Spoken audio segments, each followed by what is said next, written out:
Somebody hold Deuteronomy 8 and 2 and give me let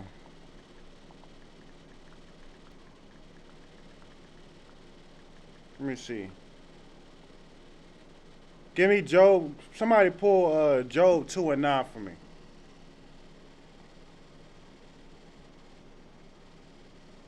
Con out of one con. This is the book of Job, chapter 2, verse 9. Then said his wife unto him, dost thou still retain thine integrity? Curse Yahweh and die. Right, start at verse 7. Start at verse 7. Con out of one Oh con. no, no, The actually book of start at Job, verse 6. Start at verse 6, Salakia. con out of one con. The book of Job, chapter 2, verse 6. And the Lord said unto Satan, behold, he is in thine hand, but save his life. Right, you understand? We know the story of Job where, you know what I mean, Satan came to the Lord and the Lord told him to test Job, his great servant Job. You understand? And Satan told the Lord, like, well, you give him everything, so, you know what I mean, that's why he a great servant. But you start to take stuff from him and watch, he won't serve you no more, right? You understand? So then Satan asked Salaki, the Lord said unto Satan, behold, he is in thy hand, meaning, you know what I mean, Job is in your hand now. Do whatever you want to Job. You understand? But the only condition is to save his life, meaning don't kill him. You can do it. He pretty much told Satan, you can do whatever you want to Job. You understand? But don't kill him. You understand? That's the only thing you can't do is kill him. You understand? So he's giving Satan the authority to be able to test Job. You understand? But it's not meant to kill you. You understand? If you thinking in your mind that okay, all this stuff is going on, I'm happening to me. Damn, am I worthy of the truth? I'm not worthy of the truth. Then when you leave the truth, because what would eventually happen if you believe that? You will leave the truth, right? Once you believe the truth, you become dead, man. You understand? You killing yourself once you leave the truth. The Lord don't want you to be killed. You understand? He just testing you. You understand? But keep going. Read the next verse. Con out of one con. The book of Job, chapter 2, verse 7. So went Satan forth from the presence of Yahweh and smote Job with sore boils from the sole of his foot unto his crown. Now we know up until this point, Satan done took his house, his land, his children. You know what I mean? Satan done damn near took everything from Job up until this point. Now he's starting to put boils on him, affect him. You know what I mean? His physical health. You understand? Keep going. Verse 8. And he took him a potsherd to scrape himself withal, and he sat down among the ashes. Right, you understand? Keep going. Verse 9. Then said his wife unto him, dost thou still retain thine integrity? Curse Yahweh and die. Right, that's from Satan, man. That was Satan talking through his wife, and she told him to curse God and die. If you think that, if you once you lead it to, like, say if you, like you said, you got it in your mindset, all this stuff is happening to me when I came into the truth. I'm doing what I'm supposed to do. Well, damn, I'm not worthy. I'm not leaving the truth. That's Satan telling you to curse the Lord, man. Because once you leave the truth, you know what I mean. You damn near like forget the Lord. I ain't with this. You understand? What you gonna do once you leave the truth? You understand? You're not going to do nothing good with your life once you leave the truth. You understand? Just like this test that he sent Satan, that was a temptation right there that he sent. That was his wife speaking to him, saying, "Curse God and die, man." Meaning, leave the truth. Stop following the Lord. You understand? Stop trying after all these stuff that's happening. Now you know Job. Read the next verse. We're gonna get Job reply of when all this stuff happened to Job. You understand? Like you gotta understand, Job lost everything, man. You understand? He could have thought that, well, am I not worthy? Does the Lord not want me to serve him no more? Because, well, damn, I'm doing what I'm supposed to do. I'm doing everything. The Lord called him a great servant. He said, why don't you try my great servant, Job? So obviously, Job had to have been serving the Lord wholeheartedly. You understand? He had to have been serving the Lord wholeheartedly. But he could have. But once that stuff started happening to him, did he think, oh, damn, well, all this is happening to me. I'm not worthy no more. The Lord don't want me. No, man. You about to read what Job's reply was when his wife said that to him. Read the next verse. This is the book of Job, chapter 2, verse 10. But he said unto her, thou speakest as one of the foolish women speaketh. What? Shall we receive good at the hand of Yahweh, and shall we not receive evil? In all this did not Job sin with his lips. Right, you understand me? And Job said to her, you know what I mean, you speak like a fool. You know what I mean? Thinking that you're not worthy, man. You know what I mean? That's a foolish thought. I'm not saying that you're a fool for thinking that. That's Satan, man. But you gotta fight that. You understand? But if somebody, like, say if somebody try to convince you to leave the truth, they speaking as a fool, man. You understand? They speaking as someone who don't know what's right from. They don't know how to serve the Lord, man. They don't trust in the Lord wholeheartedly. They don't serve the Lord wholeheartedly. That's why I said, should we not receive good and also evil? Meaning you gonna have some good days where you doing good. You done came up. You know what I mean? Got a raise. You know what I mean? Something good happened in your life. But at the same time, you're gonna also have some evil days. Some stuff was you feel like you getting bombarded left and right, and you don't know what to do, man. You understand? But you still serve God throughout all of that. You understand? You gonna let me use that, or you might need to use your phone? Yeah, you can use this. Salakia, sir. Yeah, go ahead. It's Kevin. Kevin from Greensboro. I just called and let you know I checked in. All right, no sweat. I got you down. You win. I'm go ahead and give the class to Officer Yarmiyah. He's about to finish the class teaching. Oh, you can take this. Like that. Come on, I'll take that. Shalom Yahweh Shem Yahshua Barakatah to all the brothers. Shalom Yahweh Shemal Athabah Shem Yahshua to all the sisters. Who we got on right now? I heard Kevin. We got brother Kevin. Who else? Young man, Jamal. Oh, Jamal. We got Jamal on. Hello, God. Who else? Who was the next other brother? Okay, Kevin, Jamal, Kevin. Who else? We got any sisters? Yeah, what's your Crystal. Okay, all right, got Crystal. Who else? Is that it? Who you had reading for you? Young man, Willie. Young man Willie. Okay. All right, man. Like brother was bringing out, man. Don't leave the truth. You leave the truth, you back in the world, and everything you was doing in the world before you came in the truth, it's gonna be worse for you. Like when you was in the world and you didn't know the truth, it wasn't no real pressure on you like that. You know what I mean? Because you didn't know no better. Right. Even if you knew certain things, like if you knew you ain't supposed to eat swine, or you knew you ain't supposed to murder, or you knew you ain't supposed to steal, rob, lie. You know what I mean? It's different once you get into the truth and be a part of this body and do the work, and then you leave the brotherhood and start sinning all over again. It's gonna be different, man. The Lord gonna deal with you in a different way. You got people leave the truth and they really don't get time to enjoy the world no more because the Lord put them to death. You know what I mean? So it's gonna be different. Matter of fact, give me Matthew. Let me see. Give me Matthew chapter 12. Yeah, give me Matthew 12, start at verse 43. Go on. Matthew chapter 12, verse 43. When the unclean spirit is gone out of a man, he walketh through dry places, seeking rest, and findeth none. Right. It said when the unclean spirit is gone out of a man, he walketh through dry places, seeking rest, and findeth none. When the unclean spirit is gone out of a man, what is an unclean spirit? Somebody tell me what is an unclean spirit. One word. Yes, sir. Go ahead, Kevin. Is it something evil? It says it's something evil. It's something evil, but I'm looking for one word. It's evil, of course, because it's an unclean spirit, meaning it's a what? Salakia, sir. Go ahead. Abomination. No. Like Go ahead. demon. Demon. It's a demon. You know what I mean? That demon is on you, man. That unclean spirit. It said when the unclean spirit is gone out of a man, he walketh through dry places, seeking rest, and findeth none. You know what I mean? Give me verse 44. Verse 44.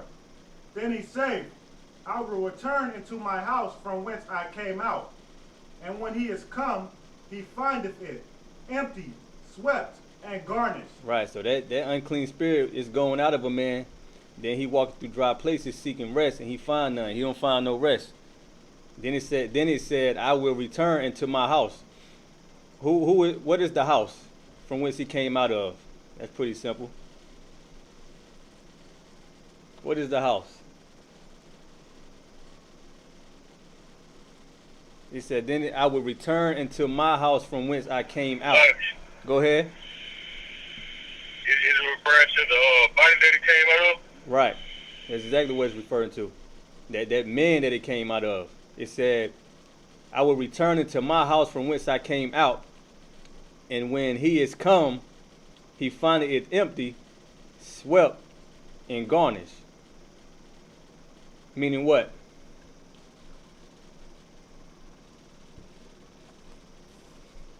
What it means when it says, when he come, he findeth it empty, swept, and garnished. Those three words, empty, swept, and garnished.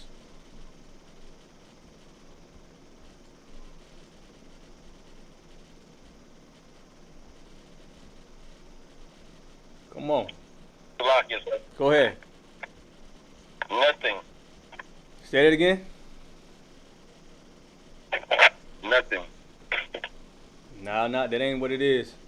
It say he find it empty, swept, and garnished. When you hold on, expound on that though. When you say nothing, expound on that. Give me more. I mean, as far as the body, there is no either good or bad inside of them. It's an empty space. It's just like you going to buy a house and ain't nothing there. You got to furnish it. There's nothing there. It's like an airhead. You know, I've heard the term airhead by the dumb blondes, all that, something similar to that. Nah, not that. Record. Would it be like, you know what I mean? He cast the demon out, so it ain't nothing there. You understand? It's just like he got rid of it. You know what I mean? He fought the demon that he had, and he got rid of it at one point. So now he coming back, and he's seeing that, you know what I mean, it's empty. Like, you know, he's not dealing with that same problem no more. You more on it, meaning when the unclean spirit is going out of a man, that man is what? He clean, right? Clean, right. He cleaned up. When you say clean, what does clean mean? If a demon, if you don't got a demon on you, how is you to the Most High? You serving the Lord, you following the law, statute, and commandments. You cleaned up. Hold on, brother, hold on. You know what I mean? When the unclean spirit is out of a man, that man got a clean spirit. You know what I mean? He cleaned himself up. Now you see him in his garment. You see him following these laws, statutes, and commandments. You see him not eating pork. You know what I mean? He's showing all that with his actions. You know what I mean? You don't see no demon on him because he not out doing evil, being evil. You know what I mean? You can tell when a brother got a demon on him, man. They look different. You know what I mean? They act different. They behave different when a demon on them. But you can tell when the brother, you know what I mean, got that clean spirit. You know what I mean? Like that Holy Spirit. You can tell when a brother is being a brother or when he acting like a heathen. You know what I mean? You can tell the difference. Like if you see if a brother talking to you about going to the strip club and throwing money at strippers, that brother got a demon on him because we weren't supposed to be going to no strip club. You know what I mean? If a brother is drinking too much liquor, you know what I mean, getting drunk and passing out, you got to watch that. You know what I mean? Because that brother may have that liquor demon, that alcoholic demon on him. But it said when an unclean spirit, when that dirt and that filth is going out of a man, that man is clean. But that unclean spirit is, you know what I mean, it comes back to him.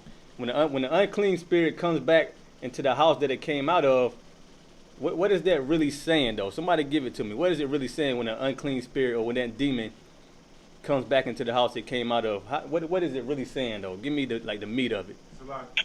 Sir. Go ahead, brother. It means that the person that was once clean is looking to be unclean. They're looking for that worldly thing again. They're looking for that thing that made their flesh feel good. You more on it because now that it came back to the house that it came out of. It came back to that man. Meaning that demon found that man again. Now that brother is doing what? He back doing to what he was doing in the world. You know what I mean? Matter of fact, give me verse 45. It's gonna prove it. Verse 45. Then goeth he and taketh with himself 7 other spirits. Then goeth he taketh with himself 7 other spirits. Now he got more unclean spirits. You know what I mean? Got more spirits. Go ahead. Seven other spirits more wicked than himself. And them seven other spirits is more wicked than himself. So not only did he come back and find the man cleaned up, but he done got 7 other spirits, meaning way more wicked than when he was before he came into the truth and found out everything. You know what I mean? This is a brother leaving the truth, man. This is a brother getting the truth and then turning on the truth. Turning on the Lord, man. You know what I mean? That demon come and get on you because you know what I mean? You stop serving the Lord. You know what I mean? You want to leave the truth all of a sudden because you got financial issues or because your woman don't like you being in the truth. She wants you with the IUIC. So you turn on the Lord. So I mean, she wants you to be soft and effeminate, and she want a wedding ring on her finger, and you feel tempted and burdened by that. So you like, damn, I know, I mean, I don't really want to give her a wedding ring, but she keep nagging, she keep bitching about it. I feel pressure. You know what I mean? Next thing you know, Negro on one knee with a wedding ring in his damn hand because he's weak, man, because that demon got on him. Oh, man, he said, then goeth he and taketh with himself 7 other spirits, more wicked than himself. So not only you probably was just struggling with weed before you came into the truth. You know what I mean? You came in, you cleaned yourself up. The demon got off you. And then you start questioning, was this really the truth? You know what I mean? Was Christ the man really to follow? You know what I mean? Is Christ really black and all that? Do I really got to follow these law, statutes, and commandments? That demon see when you questioning these law, statutes, and commandments. That demon see when you're not really serving the Lord, when you faking it, and you pretending like you serving the Most High. And he come right back and jump on you. But this time he came with 7 other spirits more wicked than the other one. So now it ain't just the weed no more. Now you're an alcoholic. Now you're a damn a whoremonger. Now you're a murderer. You know what I mean? Now you in the LGBT community. You know what I mean? You got all different types of spirits on you. You was in the truth saying you was a Judite and a Benjamite. Hold on. You was in the truth claiming your tribe.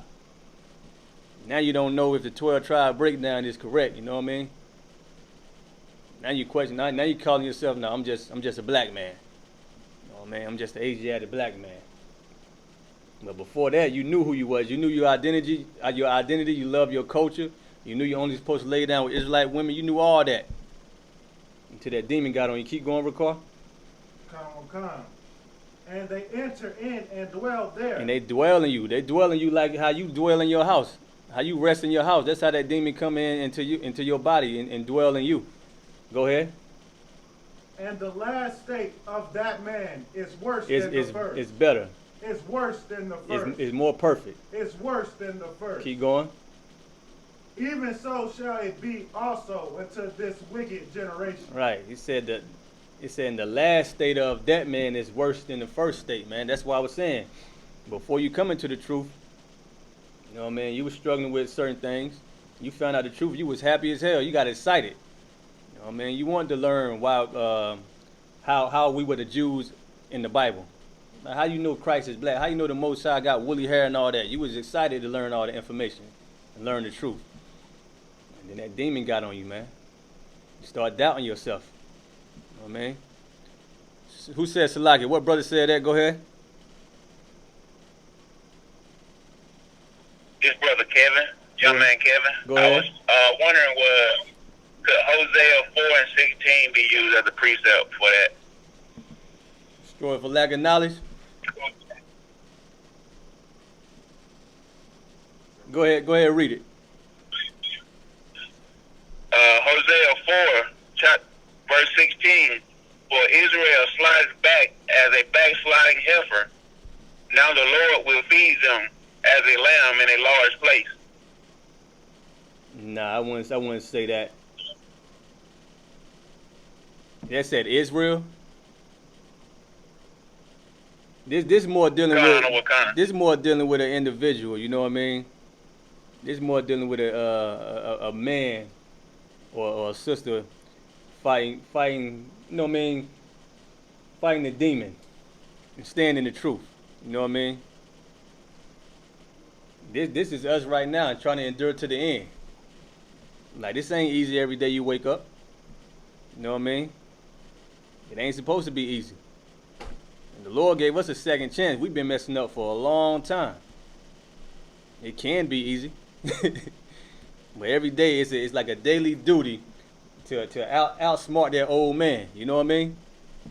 You gotta outthink him, outsmart him, because any given moment that old man can, that demon and that old man can jump back on you. That old man was a damn demon. I mean, it was an evil man. That's why you clean yourself up, became brand new and born again. But every day you fighting not to be that old man again. You know what I mean? Give me the one said a dog turn it to its fifth, something like that. Give me that precept.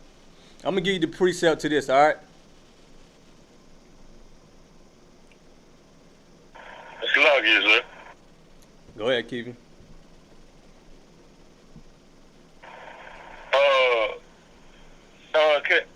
Kind of like on the topic, kind of off topic, like with child support, right? Is that some kind of form? That is some kind of form of punishment, right? With that what?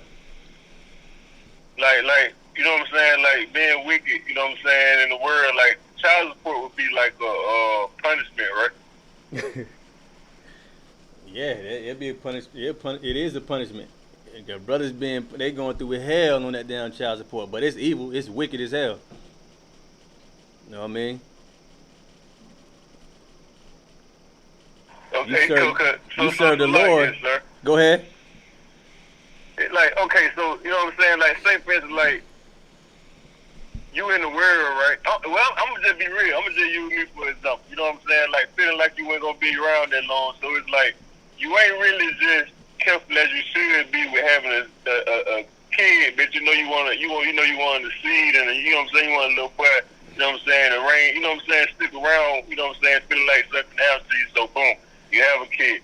And you know what I'm saying? It's like the biggest, not calling the child a mistake, but it's like the biggest mistake in the world. And then you paying for it, like with child support. Like, is that the most I saying? Like, nigga, you should have, you know what I'm saying?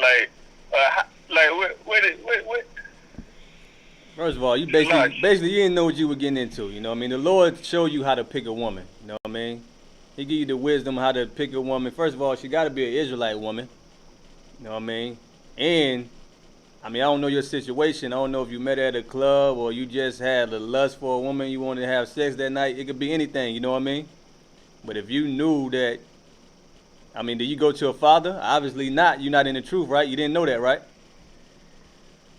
Kind of on cars, man. You know what I mean? So really, you had to break it all down. I ain't gonna let you break it all down in class right now, but back on as far as the child support goes, that is evil. You know what I mean? That's why you come into the truth.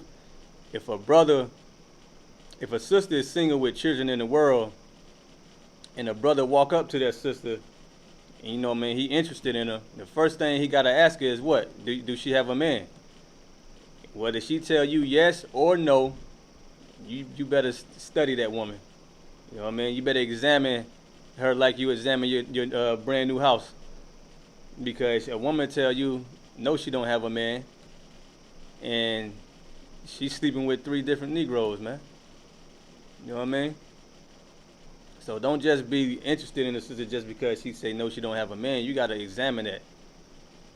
And then once you find out that, how we do it in the truth, we rather go to the Father. But of course, if you want a sister in the world that's not in the truth, you know what I mean, go ahead and try to get with her. But I'm just letting you know to examine these sisters, because when you go in and try to get at her, if she got these children with them, you never know how many baby daddies she got, you know what I mean, and how many Negroes she got on child support. So you should also find out if she got somebody on child support. You know what I mean? If she got a brother on child support, if you gonna marry that sister, she gotta take them brothers off child support. If she ain't willing to do that, I advise you don't even mess with her. So you got to go ahead and find out a wealth of information before you even stick your rod in a woman, man. That's how it is when you're in the truth. You don't just want to marry anything. You know what I mean? But child support, yeah, that's evil. You know what I mean? I think black men know that by now. You know what I mean? Anything else? What you got a precept? What is it? Call it out for me. Proverbs chapter 26, verse 21. Oslaki. 26, verse 11. As a dog returneth to his vomit, so a fool returneth to his folly. As a dog, read it again. As a Proverbs chapter 26, verse 11. As a dog returneth to his vomit, so a fool returneth to his folly. So a fool returneth to his folly. Give me the one that's in It's one that said wallow in the mud, in the mire, something like that. I might have to look it up. Hold on. But it's a better one. Hold on.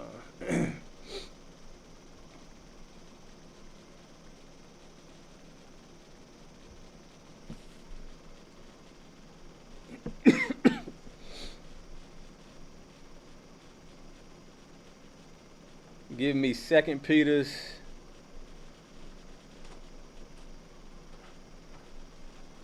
Give me 2 Peter's 2 and 22. Let me hear how that sounds real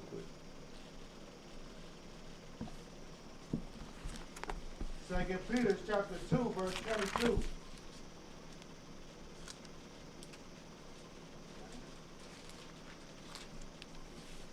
got it? It says, but it is happened unto them according to the true proverb. The dog is turned to its own vomit again, and the soul that was washed to her wallowing in the mire. So that's basically quoting what you just said. Give me what verse 21 say. Verse 21. For it had been better for them not Okay, yeah. Give me start at 20. Verse 20. 2 Peter chapter 2, verse 20. For if after they have escaped the pollutions of the world through the knowledge of the Lord and Savior Jesus Christ, Yahushua Mashiach. Give me 19. Verse 19. While they promise them liberty, they themselves are the servants of corruption. Right, while they promise you liberty, they are the servants of corruption. You got all these people promising you, all these people thinking that they're going to free the nation of Israel, man. Hey, Farrakhan and all your leaders. They think they can free black people. But they lead you right back to what? Corruption, man. You think you're going to free black people. You ain't going to free black people by turning them into a Muslim. Right. You know what I mean? Just look at Philly. All these Muslims, what they doing? They selling drugs. You know what I mean? You just made them. You put a wicked 7 more wicked spirits on a man. You know what I mean? When you turn a brother from the Lord, a bunch of demons jump on you, man. Not only is you a Muslim, which is already wicked, but you a drug dealing Muslim. You know what I mean? And you kill black men. You know what I mean? It's black on black crime in these religions. People don't even think about that. These religions brought black on black crime. Hispanics killing Hispanics. Native American Indians killing Native American Indians. That's what's going on under these religions, man. You thinking you get into a religion and God, you serving God and God just love you all of a sudden. Now you know what I mean, you save. Allah save you. You know what I mean? The white Jesus save you. You don't know that you about to be hating your people 7 times more. Right. Keep going. For of whom a man is overcome, of the same is he brought in bondage. Right. For whom a man is overcome, the same is he brought in bondage, man. You can't listen to these leaders, these false idols and these false guys. That's a trap, man. That's a snare. I mean, black people, we so hopeless, and we know we need salvation. We know we need freedom. We know we the type of people that need help. You know what I mean? Because of our condition and how we living. And what these nations around us done did to us and got us doing to ourselves. We know we need some help. So we look up to these different religions and these false these false leaders, man.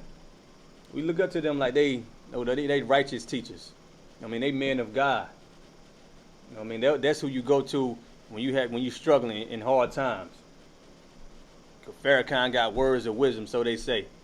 I mean, we look up to these men like Al Sharpton, Jesse Jackson, affirmative action, and Martin Luther King, integration and all that. We liked them in the '60s. We was loving black men.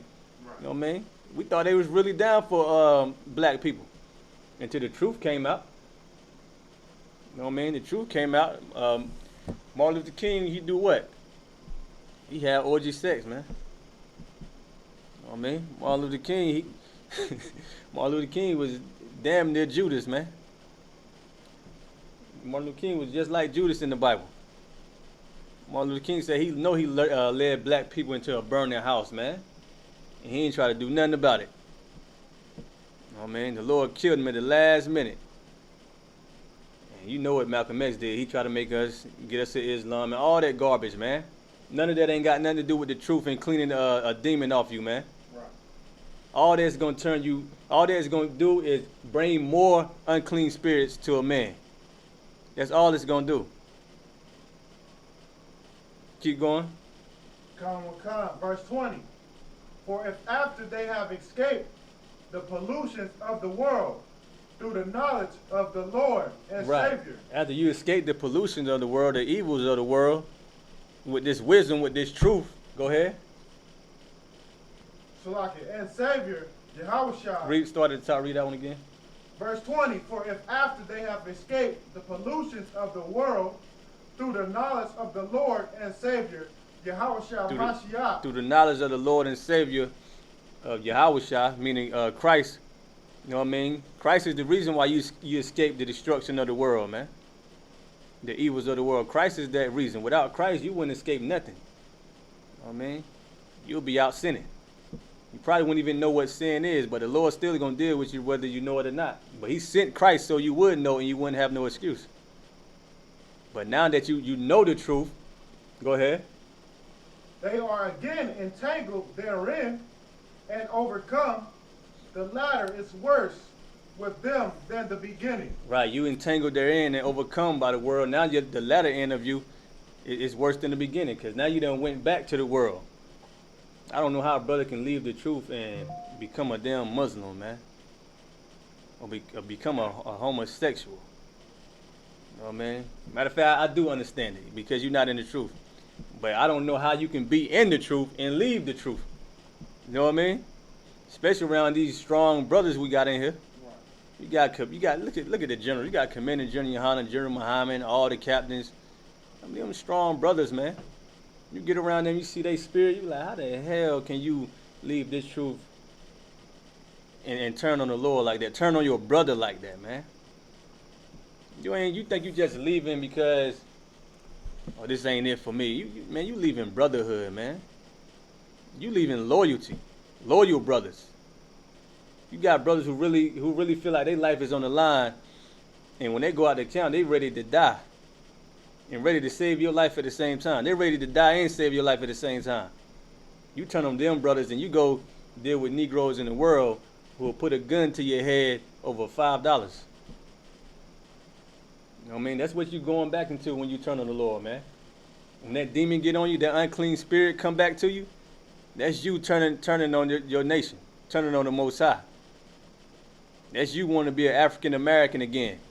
That's you want to be part of Nigeria and want to go build schools in Africa and all that garbage, man. You want to be the best, the most lyrical rapper all of a sudden. You know what I mean? You get you a little money. Go ahead. As you becoming an RBG Israelite. Oh yeah, that's you wearing the kufi. You know what I mean? Keep going. Verse 21. For it had been better for them not to have known the way of righteousness. Let's read it again. Verse 21. For it had been better for them not to have known the way of righteousness. It's been better if you never even known the way of righteousness, man. Because now brothers looking at you like, yeah, he used to be in the truth. You look at certain brothers, you be like, God damn, the Lord tore him up in the world, man. Now, he used to been in the truth. Now he left the truth. Now look, he going through hell. Lord said it'd be better if you never learned it, man. It'd be better if you never came into the truth. Go ahead. Then what? Then, after they have known it, Then after you have known it, after you have learned it, go ahead. to turn from the holy commandment delivered unto them. Then to turn from the holy commandments delivered unto you, man. It was better that you didn't learn it instead of you learning it and then turning away from it, man. That's what the Lord is saying. You know what I mean? So when that unclean spirit leave a man, that's a good thing. You know what I mean? Now you can celebrate feast days and stop celebrating Christmas and Halloween and Thanksgiving, because you know you're not supposed to be celebrating that. But once you leave the truth, them demons jump on you.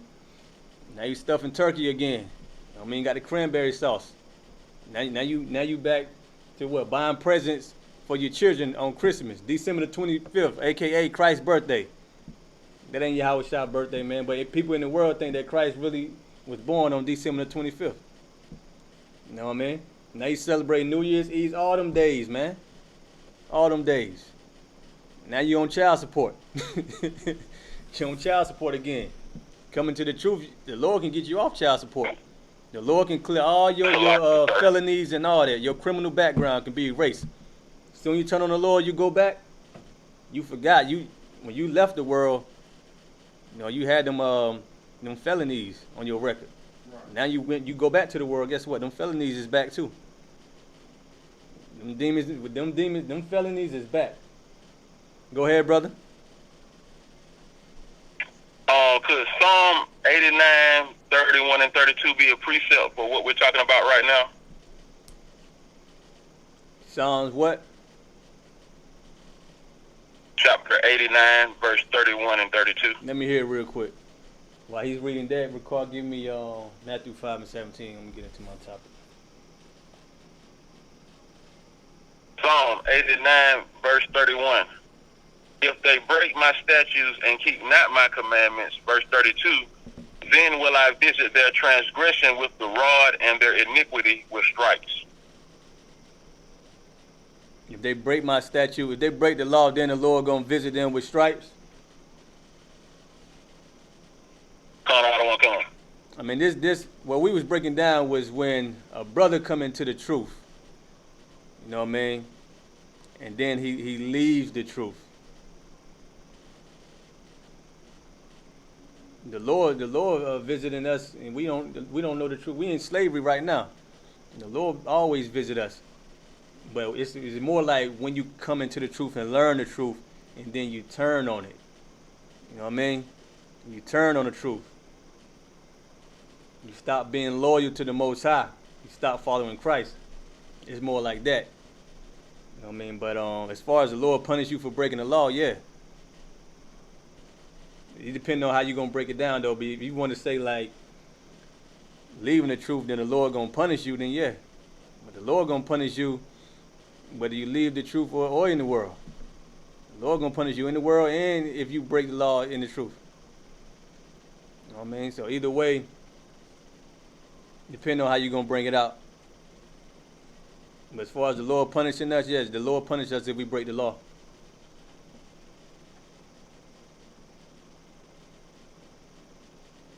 You got it? Matthew. Who was that, Brother Kevin? Matthew 5 and 17. Young man Willie. Young man Willie.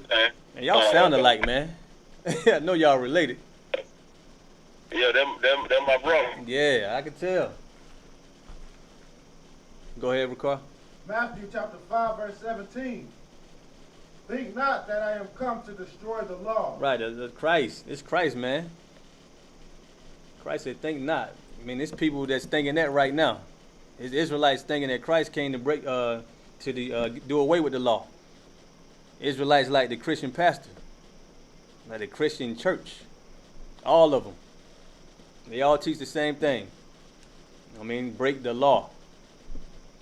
You talk to a Christian, just bring up the law and watch how they start acting. Right. Watch how they start responding. Just bring up something dealing with the law. Bring up anything that's related to the law. You know what I mean? Would there be anything in the Bible? Just bring up something dealing with laws in the Bible. You know what I mean? And watch how they react. Keep going. or the prophets. The Lord said he ain't come to do away with the law or the prophets, man. The prophets what? They taught the law and they was living the law. The law of Moses. You know what I mean? Christ didn't come to do away with what the law that Moses was teaching. He didn't come to put you to death or punish you. But as far as keeping the law, you can't fornicate, you can't steal, you can't murder. Yeah, Christ didn't do away with that. You still can't do that now. Christ said he came not to do away with the law, to destroy the law. Go ahead. I am not come to destroy, but to fulfill. Right. Christ came and he lived it, man. When Christ told you to be perfect like the Most High is perfect, that's because Christ was perfect, man. Christ came for you to keep the law. Why would Christ come, which I don't understand, why would Christ come and tell you to do what you already was doing? So you mean tell me this whole book, all this information, just to get to the New Testament and he say, do what you did in the Old Testament? Right. Get punished by God more? You know what I mean? You know what I mean? Go have sex with all your brother's women now because a righteous man is here. The Savior is here and he's going to save you. He's going to save you from the law by telling you to break the law. That don't make sense. Christ came and he kept the law and they seen him keeping the law. That's why they hated Christ.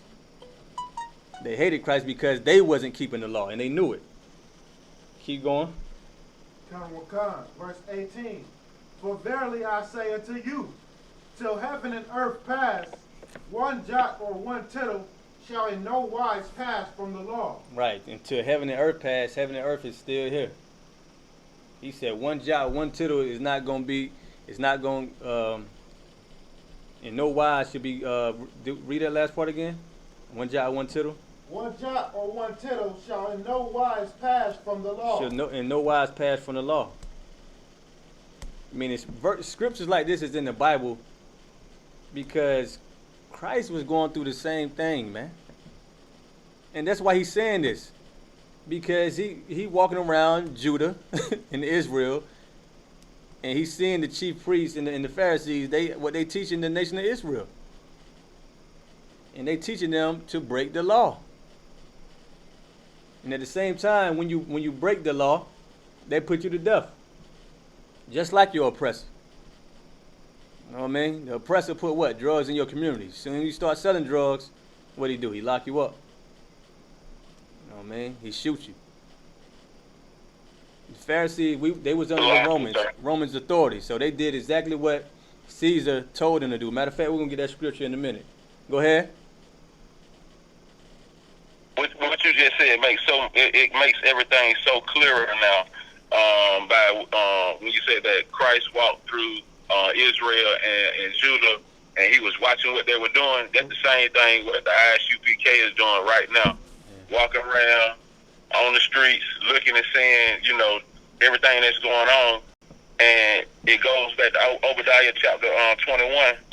Verse 21. And it says, "And Savior shall come upon Mount Zion to judge the mount of Esau, and the kingdom shall be Yahweh's." That's what's going on right now. The Savior's on the earth right now is the house of Isupk. There's only one truth. Yeah, and you just said it right here because you're doing exactly. Commander General Yohana is doing exactly what Christ did. Damn right. He's a perfect example of what we need to be doing. Damn right. That's exactly what we're doing. You know why we're doing it? Because we follow Christ. You know what I mean? And not only you follow Christ, when you follow Christ, you must do it the right way. It's a certain way it got to be done, even when you following Christ. Can't do it it's not my way of righteousness. It's how the Lord wanted to be. Your way of righteousness is not right. You know what I mean? The Lord knows what's right and what's wrong. But like I was saying, the Pharisees, they was under what? The Romans. And Christ went and taught the nation of Israel, taught them how to live, taught them how to be a brother. Brothers were struggling with that. Right. A lot of people don't know when they read the Bible. You know what I mean? What the brother say, increase my faith. They was saying things back to Christ, and Christ was cutting them. You know what I mean? Christ was letting them know. He was telling them, listen, you ain't got no faith. You know what I mean? He had to checked Peter a couple of times. Christ was checking the disciples the whole time, man. Correcting them because he loved them. You know what I mean? Keep going. Till all be fulfilled. Till all be fulfilled. Go ahead. Verse 19. Whosoever therefore shall break one of the least commandments, If you break one of the least of these commandments, go ahead. and shall teach men so, Go ahead. he shall be called the least in the kingdom of heaven. Right. If you break one and teach men to break them, you can be called least in the kingdom of heaven.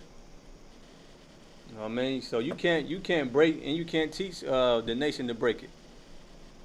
You know what I mean? So when you out and about, you gotta watch what you eat.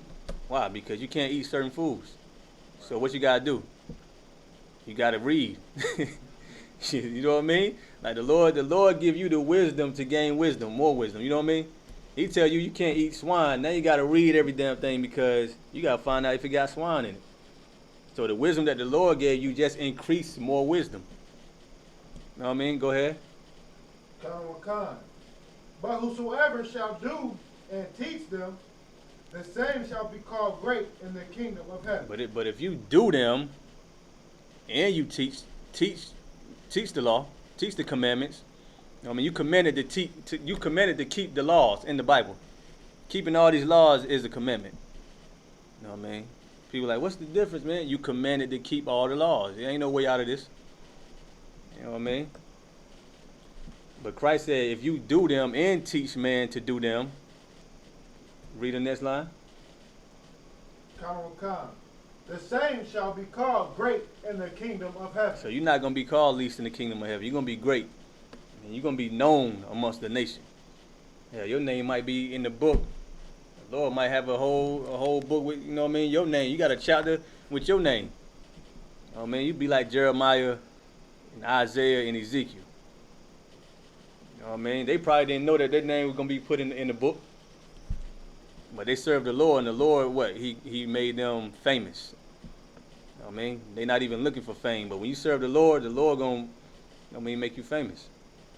You glorify the Most High in His work and what He do and His Son Yahweh Shah, you're going to be known throughout the earth. You're going to be famous in the earth. Who's the most famous person that ever walked the earth? It's Christ.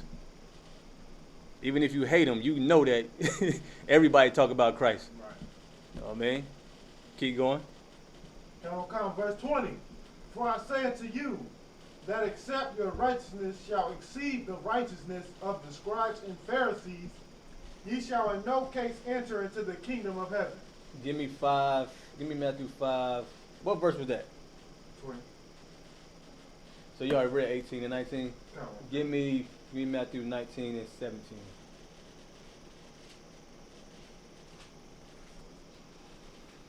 Christ said the scribes and Pharisees they was sinners, man. They was sinners. Go ahead. Matthew chapter 19, verse 17. And he said unto him, why callest thou me good? That's 19:17?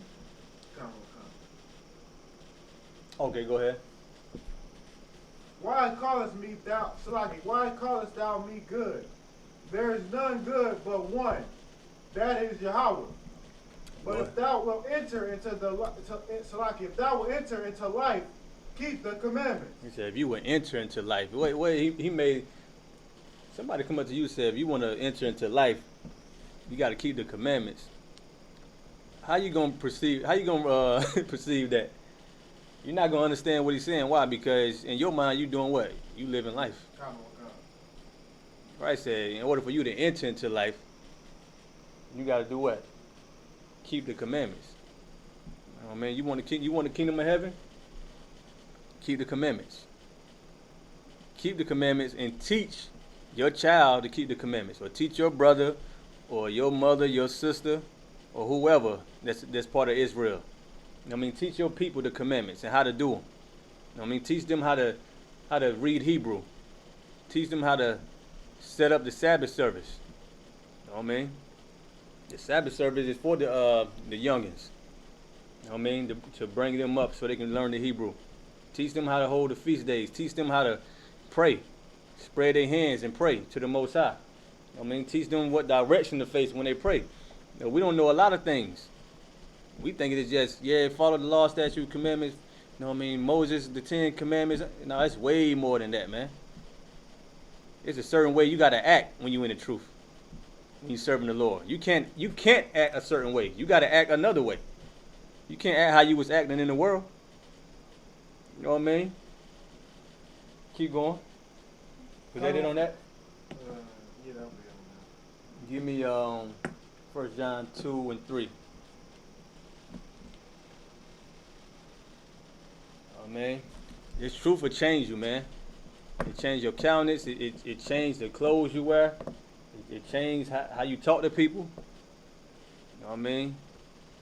In the world, you might with short fuse. You ain't want to hear much. In the truth, you tolerate a lot. You know what I mean? In the world, you wouldn't tolerate what you tolerate in the truth because you didn't have no wisdom and understanding in the world. You didn't know how to deal with your people in the world. Now people say things to you. You automatically ignore certain things now. It don't get to you. Why? Because you're not wicked. You know what I mean? You're not wicked. When you was in the world, you got angry a lot. And you fought people and wanted to harm people. When you come into the truth, man, you learn how to control that anger. You know what I mean? You learn how to control your anger. You know how to deal with your nation now. Now you resolving problems. You solving problems instead of escalating and, you know what I mean, helping people destroy one another. Man, you like a doctor. You know what I mean? You healing people now, spiritually. Keep going. Well, I tell you to get 1 John 2 and 3. Go ahead. 1 John chapter 2, verse 3. We're going to go to verse 5. We'll start at verse 3.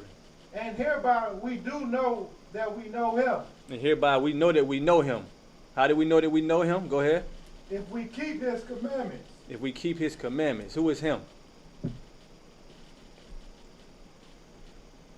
Who is him?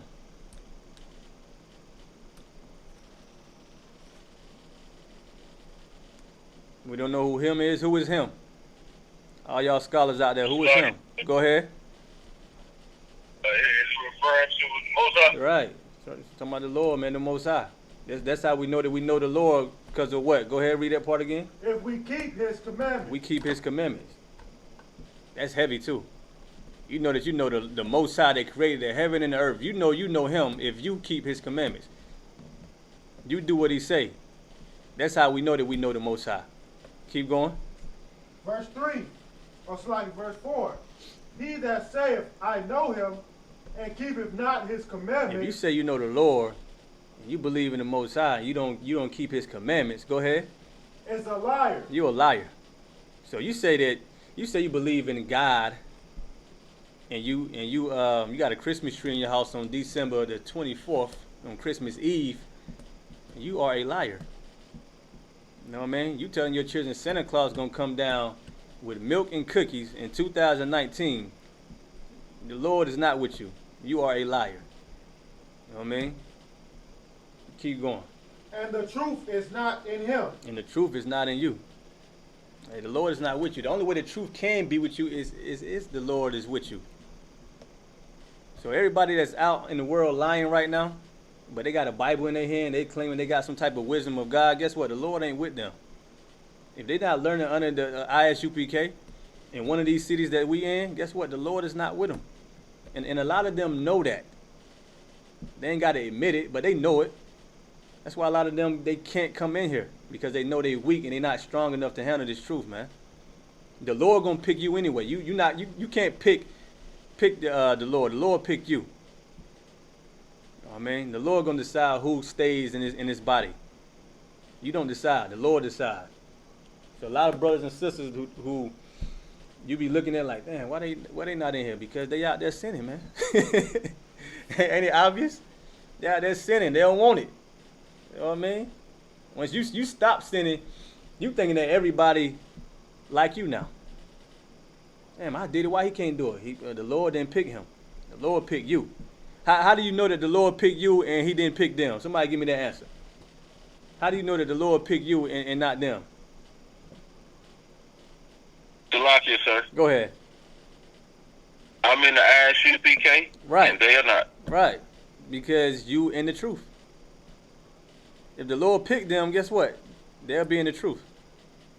And until he picked them, they not in the truth. They in the Christian church. They're your African Americans. You know what I mean? They're your Dominicans, your Haitians. They're in the world, man. They're part of the world until the Lord pick them out of the world. Go ahead. Verse 5. For whoso keepeth his word, in him verily is the love of God perfected. It said, whoso keepeth his word, in him is the love of the Lord, the love of God perfected. What verse was that? Verse 5. Right, the love of the Most High is perfected if you keep His words. You do it, you obey the Heavenly Father, then the love of the Most High is perfected. Because Christ said, what? If you love the Lord, you'll keep all His commandments. That's the only way you can love the Most High. The Most High is not down here physically. You can't see Him. But you can see Him in how you act, how He commands you to act. You can see His Spirit on you, how you act. You know what I mean? You can see that you love, you know what I mean, loving your brother as you love yourself by keeping these laws, statutes, and commandments. That's you perfecting the love of the Most High. Teaching your brother not to break these laws. That's you perfecting your love with the Most High. Give me Romans 6:1.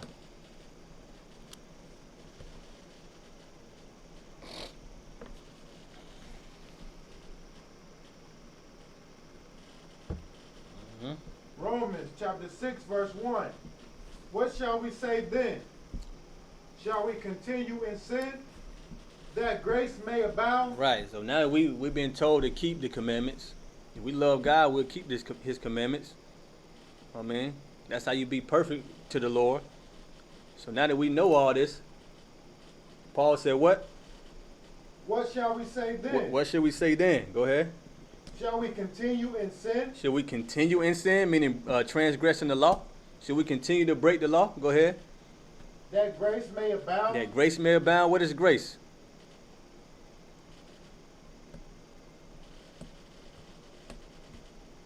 Somebody give me, what's grace?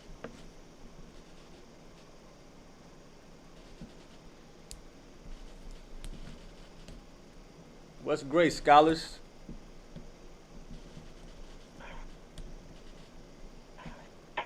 Come on now. Sir. Go ahead. I mean, is it some kind of form of pity or sympathy or empathy? Yeah, give me more. That's true. Give me more though.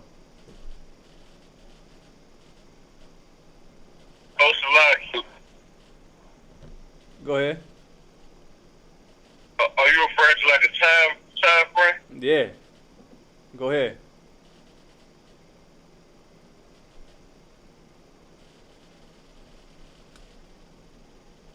Like when they give you a grace period to pay your bill, they give you a certain amount of time, right? They give you a certain amount of time to pay that bill, pay that debt, right? And if you don't, then what happened?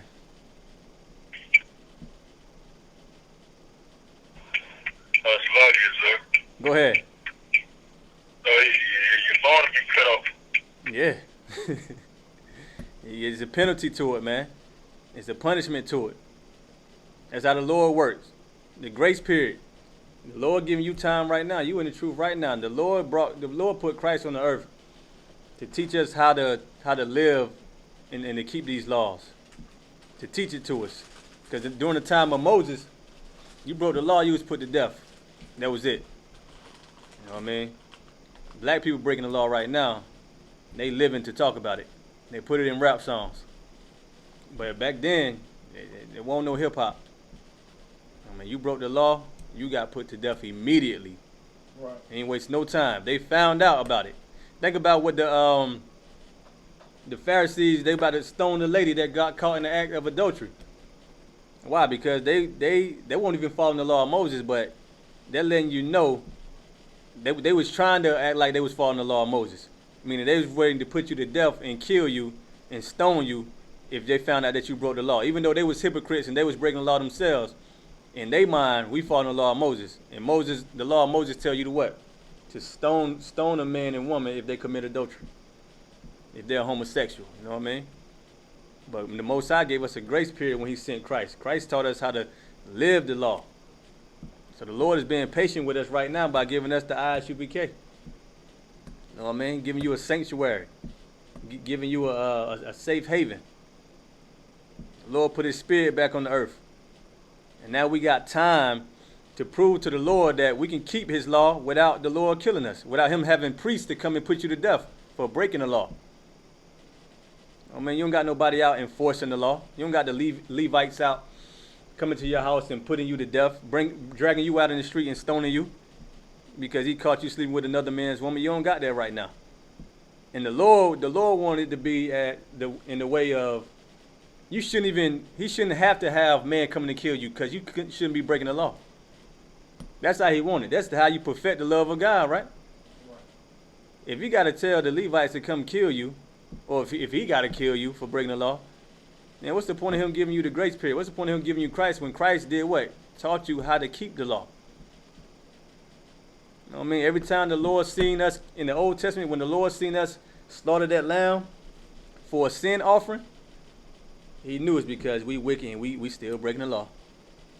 You know what I mean? But what did we tell the Lord? Yes, we believe you. You know what I mean? We're going to stop sinning. We're going to stop doing this. We're going to believe on Moses. You know what I mean? We're going to believe what Christ said. The Lord want to see you keep the laws and be perfect. You know what I mean? Because who else is killing you? Who killing you for no reason? Now, in the past, when you broke the law and the priest put you to death, they kill you for a reason. But now we in slavery under Esau in America. And he putting you to death without a cause. And you, listen, Esau, he putting you to death for keeping his laws. And there's something. You follow the laws of the land, Esau putting you to death. You drive your car the right way, you got your license. Brothers getting killed for having a license. Brothers getting shot for being ordered to reach and show the officer their ID. Brothers getting murdered for following orders in the land of Esau, man. In the land of America. So we better do what the Lord told us to do. Keep going. But Paul said, read that again. What shall we say then? Shall we continue in sin that grace may abound? Go ahead. Verse 2. God forbid. Paul said, God forbid. I mean, no, we don't continue to sin that grace may abound. Go ahead.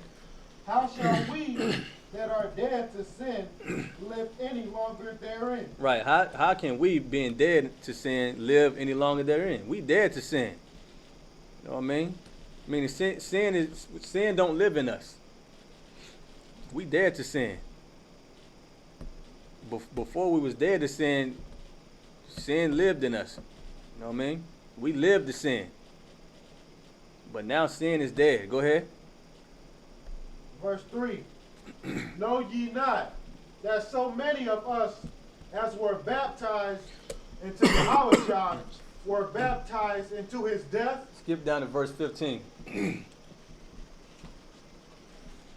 Verse 15. What shall we what then? Shall we sin because we are not under the law but under grace? Right. Should we sin because we not under the law but under grace? And we under grace. Just because we under grace, should we sin now? Because we not under the law? What does that mean? We not under the law. If y'all was paying attention. What does it mean if we not under the law? Read that part again. Verse 15, what then? Shall we sin because we are not under the law? Shall we sin because that we're not under the law? But under grace? But under grace. So we not under the law, we under grace. So what that means? We supposed to sin now? Who can break that down? Salaki. Go ahead. That means we're not under the works of the law, like you won't be killed for sinning automatic like they did in Levites. Right. I mean, it's like saying like if you break a law right now in America, what the police gonna do when they pull you over?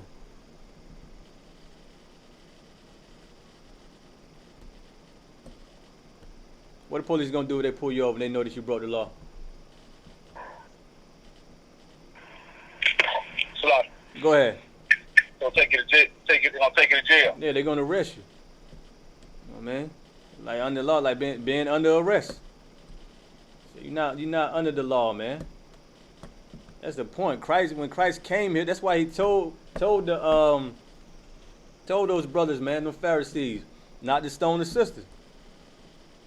When Christ came here, he already knew the whole nation has sinned. Christ wasn't looking at nobody like, okay, he's keeping the law. He's perfect. He's perfect. He wasn't looking at brothers and sisters like that. Because he's the only one that wasn't sinning. You know what I mean? He the only one that wasn't sinning. So he wasn't looking at nobody like, oh, he like me. He don't sin either. No, he looking at everybody. What he called them? Vipers, wicked generation. Like Christ was cutting everybody, man. He was bringing hell to the leadership of Israel at that time. So Christ wasn't looking at you like you was something special, like you was something peculiar and holy. He was looking at you like, ah, damn, I gotta tell him this. I gotta tell him that. Like when Peter and them came to Paul, when Peter came to Christ, when the disciples came to Christ on the side, a lot of times Christ came at them like, what you don't understand it either? I mean, he had to correct them. He had to school them. You know what I mean? He had to school them a lot because he knew, damn, I just broke this down. You don't understand this. And Christ knew that they were going to come in and ask that, but he knew who the Lord brought him, who he was going to set up before he left. You know what I mean? Every nation has a hierarchy, has a government. And Christ knew what type of government he was setting up. He knew he wasn't setting up brothers to teach the nation how to kill each other. You know what I mean? He wasn't setting up a government where they was going to come and put the people to death if they broke the law, because that was happening under Moses' rulership, under his authority.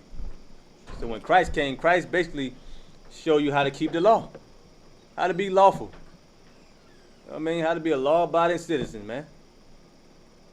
And he taught you how to keep the law of the land and the Most High's laws. Because the Most High's laws is the law of the land of the nation of Israel. You know what I mean? If you in another country and they teaching you, if they teach you something like you can't eat swine, cool, because it's in the Bible. I mean, the Lord approved that first. So they just going with what's already in the Bible. But if they put something out like you got to be a homosexual, then no, we know not to follow that. You know what I mean? And we deal with the consequences if they want to penalize us for it. But Christ wasn't teaching them to break no law. He was teaching them to, matter of fact, give me the scripture. Hold where you at. Give me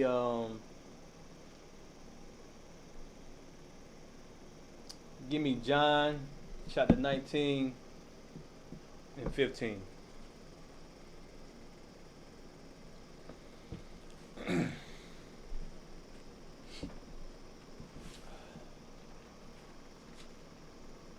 John chapter 19 and 15. Let me hear that. John chapter 19, verse 15. But they cried out, away with him, away with him. Give me 14. Verse 14. And it was the preparation of the Passover, and about the 6th hour. And he said, and he said unto the Jews, behold your king. Right, so Pontius Pilate told the Jews, you know what I mean? Hey, behold your king, look at your king. Talking about Yahushua. Go ahead. Verse 15. But they cried out, away with him. But the people cried out, away with him. Go ahead. Away with him. Go ahead. Crucify him. Crucify him. Go ahead. Pilate said unto them, shall I crucify your king? He says, shall I crucify your king? Now all these blacks, Hispanic, Native American, Indian people talking about they believe in Christ today, and they don't know the truth. You know what I mean? And the Lord's not with them. These the same people in the past. What they doing now, they was doing in the past. Now you think a lot of people that consider themselves Christians, if Christ was here, they all be on his side. Like they all to be, you know what I mean, Christians. The real Christians in the Bible, meaning keeping law, statutes, and commandments and following Christ. They'll hate Christ even more. How do you know? Because they the same ones in the past under the Pharisees and the chief priest authority, under the Romans.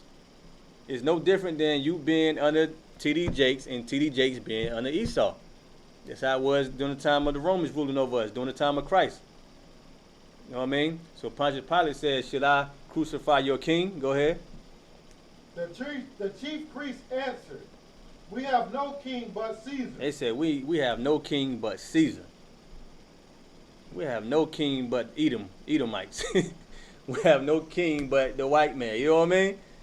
That's basically what he's saying. The white man is our king. Caesar Borgia is our king today. You know what I mean? He said, we have no king but Caesar. Go ahead. Verse 16. Then delivered he him therefore unto them to be crucified. And they took Yahushua. Give me John 19 and 19. Skip down to 19. Verse 19. And Pilate wrote a title and put it on the cross. And the writing was, Yahushua of Nazareth, the King of the Jews. Right, Yahushua of Nazareth, the King of the Jews. Go ahead. Verse 20. This title then read many of the Jews, for the place where Yahushua was crucified was nigh to the city. Go ahead. And it was written in Hebrew and Greek and Latin. It was written in Hebrew, Greek, and Latin. So they understood that it said that Christ is the King of the Jews. And that was for the Lord allowed it to happen that way because why? Christ is the King of the Jews. You know what I mean? Keep going. Verse 21. Then said the chief priest of the Jews. Now watch what they say. Go ahead. To Pilate, write not the king of Shalakia, write not the king of the Jews. Write not the King of the Jews. Go ahead. But that he said, I am king of the Jews. Right. He said, write not King of the Jews, but write that he said, I am the King of the Jews, man. That's the spirit your leaders in today, man. You really think that they believe in Christ because they got the Bible in their hand? They reading the law and they like, well, we can't be perfect. I ain't gonna teach that to them. I'm gonna lose money. I'm gonna teach that to them. I'm gonna gain money. You know what I mean? That's how they teach. They teach for gain, like the scriptures say. They ain't teaching so they can fail and lose the people. They teaching so they can get more people and more money and more power. You know what I mean? They said, don't say he is the King of the Jews, but that say that he said, I am the King of the Jews. Go ahead. Verse 22. Pilate answered, what I have written, I have written. Right, and that was of the Lord. The Lord allowed it to be written like that because Christ is the King of the Jews. But he didn't change it because the Lord wanted the world to know that he set Christ up over the Jews. You know what I mean? What verse is that? 22. All right, give me back to give me 1 John 3 and 4. 1 John chapter 3, verse 4. And every man that hath this hope in him purifieth himself, even he is pure.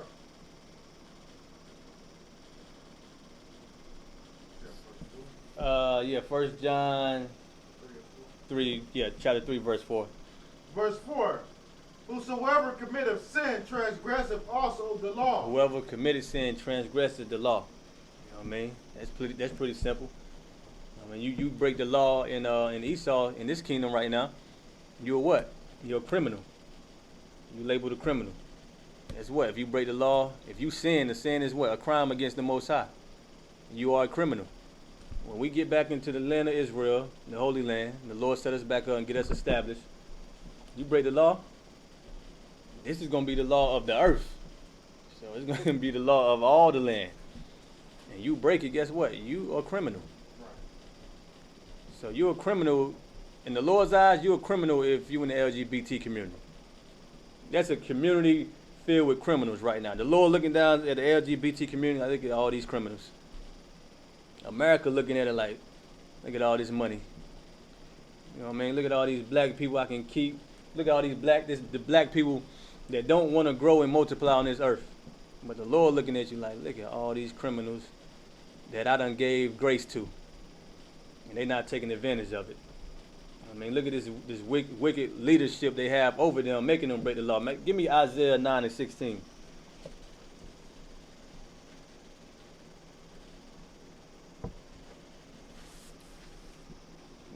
quick. Look at all these sinners that in the past I would have put to death. You would be put to death. You would be slaughtered, man. Some type of penalty or form of punishment will be imposed upon you if you broke the laws in the past, man. The law would be enforced. Just like law enforcement in America, they enforce their laws. The Lord would enforce the law if he didn't have this grace period, man. So that's how deep this grace period is. That's how deep grace is. Because really, without grace, you're supposed to be dying. You know what I mean? Go ahead. Isaiah chapter 9, verse 16.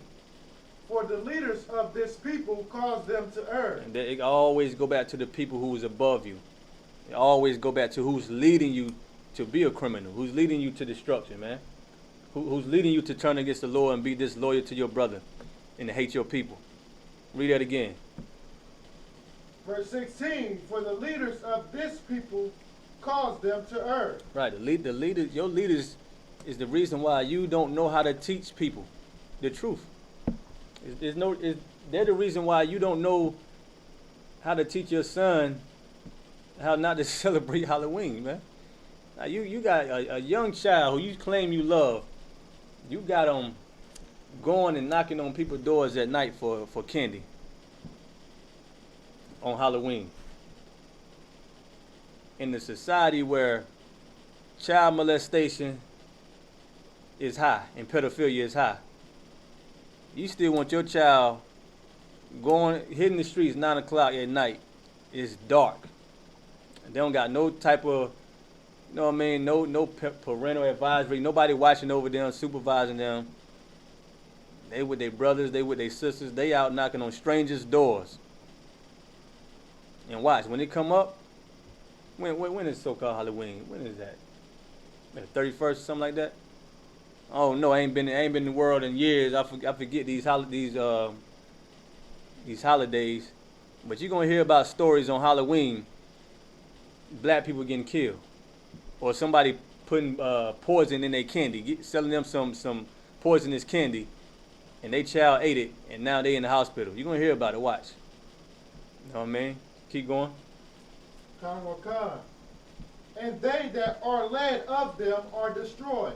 Right, and they that are led of them, the congregation, the nation of Israel, the ones who don't want to believe the truth, the ones who don't want to follow Christ, the ones who didn't want to listen to Isaiah and Jeremiah and Ezekiel and Daniel, you know what I mean? They are destroyed. And why? And you know what I mean? Them being led by these leaders, they are destroyed because they don't have the right type of knowledge, man. The scriptures say we are destroyed for lack of knowledge. When you following these false leaders, you thinking that you got the knowledge of the Lord. You don't know that what they teaching you is not right. I mean, you don't know that you're a pawn on the chessboard. You don't know that. Like they wicked. They wise, but they wise in being wicked. Right. Pull that scripture for me. Wise in doing wicked. Pull me that scripture for me. Like the wisdom that when you look up to your leaders nowadays, man, you thinking that they got the type of wisdom that the Lord brought down on the earth. No, they wise, but they not wise. They're not righteous. It's not the right type of wisdom. It's not the Holy Spirit type of wisdom that the Lord wants you to get. It's the wisdom of man. You know what I mean? It's the commandment of man. What chapter and verse is that? What book is that right there? It was Ecclesiastes, but I don't think that's it. Now put wise to do evil or wise to do wicked. I want to say it's in Isaiah or Jeremiah. I want to say chapter 5. What popped up?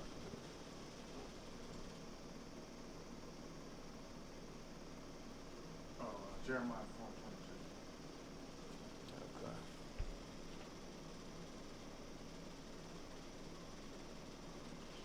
Jeremiah chapter 4, verse 22.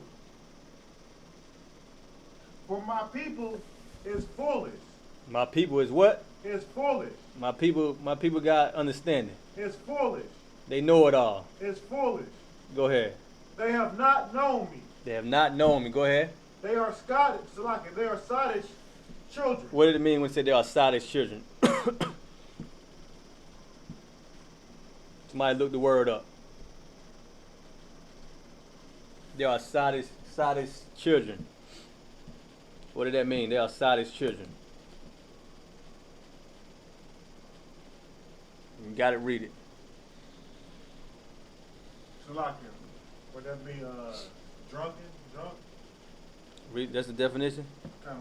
Read it out. It says resembling a sot, drunken, also doltish or stupid. Stupid. Drunken, you stupid. You dumb, man. You don't know nothing. Sodom's children. You stupid children. I mean, the Lord calling you stupid because why? You don't listen. You know what I mean? And your parents tell you to do something and they know it's right and you don't listen to them, how you think they look at you? They're smart. They don't look at you like you wise. When you over there being a drunkard, you over there, you know what I mean, killing people. They don't look at you like you wise. When you dropping out of school just to sell drugs, they don't look at you like you wise. So you started children. These are stupid children, man. Go ahead.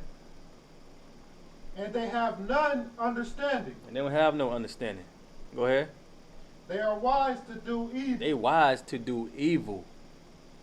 I mean, a nigga can break in a car. He can teach you how to steal and rob somebody, how to rob another brother.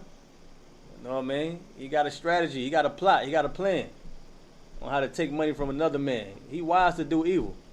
But when it comes to loving that brother or forgiving a brother, you know what I mean? He don't got no wisdom. Keep going.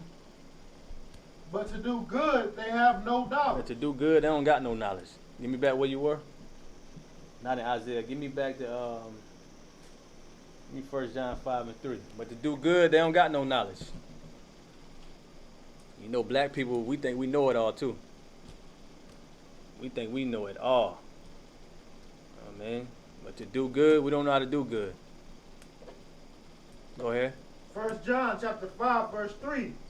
For this is the love of God, that we keep his commandments. And we keep his commandments. That's how you love the Lord. That's the love of God. God show you love by giving you a commandment to keep all these laws and all his commandments. That was him showing you love right there. You know, man, you hear black people say, well, if the Lord loved us, I remember hearing this in a movie. If the Lord loved us, and why would he put us in the ghettos, in the hood, in these predicaments? That's because he loved you. Why you want him to put? Why you want him to put you in? You want him to give you the best of the land when you show him nothing but sin? You want the Lord to bless you and you show him nothing but rebelliousness and stubbornness. You show him nothing but disobedience, and you want the Lord to put you where? In the mansion? No, you got to go visit the hood now. I mean, you got to live in the hood for a period of time. You know what I mean? You got to live in the ghettos. And ain't nothing wrong with living in the hood and the ghettos if you had wisdom to do good. You know what I mean?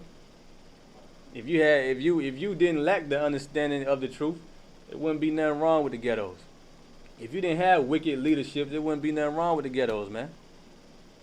We look at the ghetto the way we look at it because our leaders. You know what I mean? Your Christian church is the reason why the black community is destroyed the way it is. That's why we want to leave the hood and go amongst Edomites. We want to live with white people. I mean, we want to live in their neighborhoods. Get away from black people. Leave the hood and go to the suburbs. No, you need to stay in the hood and help the people in the hood and build up the hood. I mean, what do you think Christ was doing? Give me the scripture when it said Christ is from, can any good thing come out of Nazareth, man? Where do you think Christ was from? I mean, people like, man, I hate the hood, man. I hate I was born in this place. But you don't know what helped destroy that place. You don't know if you follow Christ, then that neighborhood can be what? It can look beautiful. It can be beautified. I mean, think about if you was in a neighborhood, you grew up, and there wasn't no gang banging. And all the black men, you know what I mean, had strength in their body. Nobody was molested by the Christian church. And you had nobody raping women. He had nobody eating swine. Had nobody smoking weed, being a drunkard. Let's think about that, man. We knew how to dress. A woman knew how to cover her body. Wasn't no whore. Come on, man. Just that little bit that I just gave you. Just imagining that. The imagination looked good in my mind. You know what I mean? I can see it in my mind. Just thinking about it makes me feel good. But because we don't see it, because we breaking these laws, because we got men that taught us how to break these laws, we get upset with ourselves. We want to kill one another. Oh man, you come into the truth, you're gonna listen, you're gonna love the hood. You're gonna love your brother. You're gonna love the brotherhood. You're gonna love your brothers in the world. You're gonna look at them as brothers. Even though you in the truth, you're gonna look at them as, man, that's my brother, man. I ain't about to sell him no weed. I ain't about to eat no pepperoni pizza, man. I ain't smoking no weed around him. I ain't smoking, period. And when he see me, he gonna see fringes. He gonna see a war scarf, and he gonna wonder, like, what the hell is that? What did that mean? And he gonna want to put one on, and I'm gonna tell him, listen, the school information. He gonna come into the school, and guess what? You say what? The angels rejoice when you save one, man. You save one, brothers, they make the angels happy, man. What scripture I tell you to get? First John chapter 4, so like in verse 1. So like 1 John chapter 1, verse 46. And Nathaniel. Nathaniel, yeah. And Nathaniel said You unto can him. say Nathaniel. Okay. And Nathaniel said unto him, Can there any good thing come out of Nazareth? Right, Nazareth must have been a violent. If you reading this, Nazareth, that's got to be violent, right? Can any good thing come out of Nazareth? That mean they known, Nazareth known for what? Being bad. You know what I mean? Nazareth must have some criminal activity going on that everybody talks about. You know how people be talking about Chicago and Detroit? You know what I mean? And all this gang banging in New York and all that. And Louisiana, all these killing, black on black crime. Nazareth must have had a lot going on. It said, can any good thing come out of Nazareth? And who came out of Nazareth? Christ.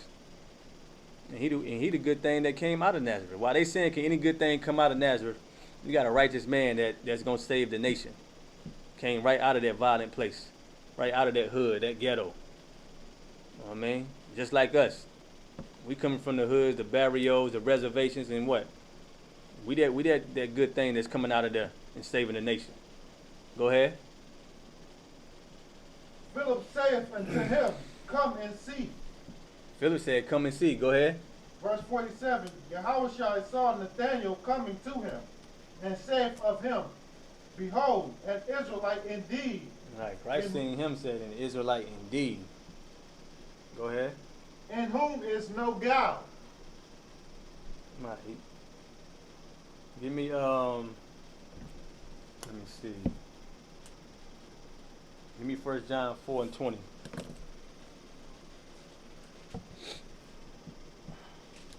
First John chapter 4, verse 20. If a man say, I love God, and hateth his brother, he is a liar. Right, because what is loving God? We established what loving God is, right? We know you. How do you love the Lord? You keep his commandments. So read that again. Verse 20, if a man say, I love God. You say you love God. You basically saying what? You letting people know that, hey, you keep the commandments. Go ahead. And hateth his brother. But keeping the commandments mean you can't hate your brother. You can't hate your brother if you're keeping the commandments. Go ahead. He is a liar. You a liar. The Bible says you hate your brother, you a murderer. You know what I mean? You are a murderer. Keep going. For he that loveth not his brother, whom he hath seen, You love not your brother who you see every day. how can he love God whom he have not seen? You ain't never seen God, but you say you love God. Don't that sound like the Christian? That's the Christian church right there, man. That's the Christian church. The Christian church hate black people. See black people every day. Hate black people, man. Never seen the Most High. But they saved. The Lord told you, listen, you see your brother every day. You see your brother. Whether they in the truth, or more importantly, whether they in the world. You see a brother in the world, and you hate him. I mean, you can't hate your brother just because you in the truth and they in the world. You should love them even more. because you got the wisdom on how to love him. You know to teach him the law now. You know what can get him off drugs now. You know what I mean? You know what can heal him now. You know how to, you know what I mean, teach black men how to respect one another now. You know how to build black families now.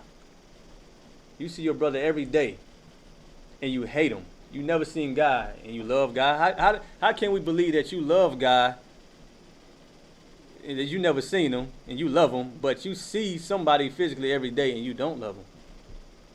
If we go off, if we go off what you encounter physically, we can't believe what you don't see. You know what I mean? We can't believe you love what you don't see if you hate what you do see. I see my brother every day and I hate him. But you supposed to believe me that I love God and I don't see him? Come on, man. You know how wicked that is? You would think that a person would believe you if you say you don't love God, you don't believe in God, and you love your brother. I mean, they'll make more sense when you don't have the Spirit on you. You know what I mean? It make more sense if you see somebody physically every day. And you're like, I love him, man. I grew up around him, man. I know him. Opposed to him not knowing God and saying he loved God. Because you can't see the Most High. So if somebody, like you hear somebody say, like, man, I love my brother, but I don't really know God like that. I can't love him until I see him. That would make more sense in a carnal state of mind. But you got people who really saying that they love God and they hate black people. They love God's enemies. I mean, hate black people. Hate the people who got the same flesh, same skin on their bones as they do. Same blood flowing through their veins. That's who they hate. Not knowing that all of them is part of the same nation and the Lord want them to rule the earth and be royal. If you want to integrate and be with the people, the Lord said, listen, they got a certain amount of time to be in power. So, keep going. What verse was that, 21? Was that the end of that? Yeah, come on. Okay, give me Matthew 25 and 40.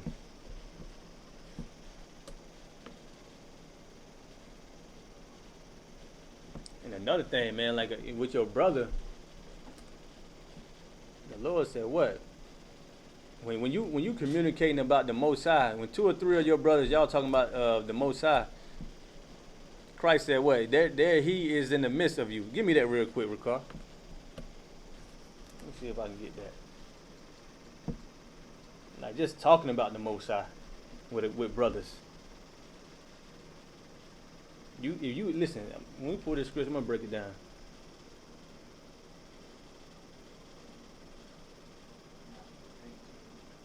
It's 18 and what? 18 and 20. Pull that for me real quick. Hear what that says. Matthew chapter 18, verse 20. Now think about what we just read in 1 John 4, 20 and 21. Go ahead. For where 2 or 3 are gathered together in my name, For where 2 or 3 are gathered together in my name, go ahead. there am I in the midst of them. There am I in the midst of them. Christ said he's in the midst of 2 or 3 brothers, you know what I mean, that do what? So like a gather together in my name. And you gather together in the name of Christ. There's he in the midst of you, man. So how you gonna hate your brother? Your brother is the brother you supposed to be gathered together in Christ's name. You supposed to be communicating with your brother. You're supposed to be 2 or 3 brothers communicating about these laws in this Bible. Talking about how they talking about how the kingdom of heaven is supposed to be built up. Building up the kingdom of heaven. Right. You know what I mean? You're supposed to be like that. But you hate your brother and you love God, and you can't even be around a brother, man. You can't even look at a brother. What's that movie say? What was it? What was that movie say? I hate Black Pepper. What movie was that? That movie say I hate Whoopi Goldberg. She's black. What movie was that? Boys in the Hood. I think so. Boys in the Hood. Oh man, you like that the black cop? You hate black people, man. You can't be around a brother. You definitely ain't gonna understand the Lord. Yes, sir. Go ahead. Hey, boy, you friend with Bernie Man like I hate my God, cause they that. Yeah. Yeah, that's what I'm talking about. I'm good right now. Yeah, that's what I was talking. Yeah, that's what I was talking about, Kevian. You know what I mean? That's the type of spirit brothers got on them, man. You see him every day. It ain't even got to be your blood brother that came out the same womb and same nutsack as your father. It can be just a brother from another mother. You know what I mean? Another black man. You don't even want to talk to him about nothing unless it's something to do evil. You know what I mean? How to rob somebody. Yeah, you love your brother then. That's when they say, that's my nigga right there. We grew up together. What they're really saying is, yeah, man, we robbed people together. We beat up other black men together. We stole out the store together. That's the lifestyle in the world. But what about when you grow up in the truth with brothers? I mean, your story gonna be sounding different. It's gonna be a righteous story. Like, man, we went to camp together. I remember I got my chain from Captain Tazariot. You know what I mean? I remember this officer gave me these armbands, man. I mean, Captain Kahan gave me this shirt. You know what I mean? I remember we ain't have much money, and we all had to split money, buy a couple of cheeseburgers, just to get, you know what I mean, just for the day. I remember we helping one another with this. Gave me these boots, breaking down these scriptures to one another, talking to one another. You know what I mean? Driving to different cities for hours, getting this done in a short amount. You know what I mean? It's different when you in the truth opposed to being in the world. Oh man, you ain't talking about nothing evil. You ain't talking about no more sin. You sit back and you watch TV, or you watch brothers and sisters get in trouble. You like, damn man, they don't know no better. And you realize what? You got to push this truth harder. Oh man, you got to do what Christ did. Christ wept, man. Christ wept for the nation of Israel. You know what I mean? Go ahead. What verse was that? Verse 20, 18 and 20. Let me hear it. For where two or three are gathered together in my name, there am I in the midst of them. Let me hear the next verse. Verse 21. Then came Peter to him and said, Lord, how oft shall my brother sin against me? Peter came to Christ. And Peter said, what?